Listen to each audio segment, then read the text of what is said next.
আজ আহমেদাবাদের দ্বিতীয়তম দিনে গুজরাটে কংগ্রেসের নেতা সুদীপ রায় বর্মন, আশিস কুমার সাহা, রাহুল গান্ধীর সঙ্গে রীতিমতো বৈঠক এবং কংগ্রেসের আগামী দিন কর্মসূচি ত্রিপুরা নিয়েও কিন্তু চিন্তাভাবনা, এমনটাই খবরের ইঙ্গিত।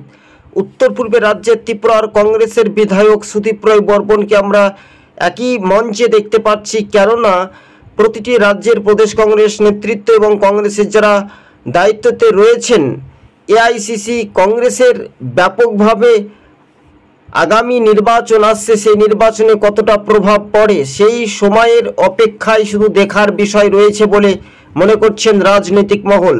24 টিভি 2 ইউটিউব চ্যানেলটি ভালো লাগলে প্রথম থেকে শেষ পর্ব পর্যন্ত দেখবেন দর্শক বন্ধুগণ, আর আপনারা অবশ্যই আমাদের কমেন্ট বক্সে রীতিমতো জানাতে পারেন। আপনাদেরকে আরও একবার জানিয়ে রাখি, দ্বিতীয়তম দিনে অর্থাৎ আহমেদাবাদে কংগ্রেসের কর্মসূচিতে যোগ দিয়েছেন কংগ্রেসের বিধায়ক সুদীপ রায় বর্মন, আশিস কুমার সাহা, গোপাল চন্দ্র রায়।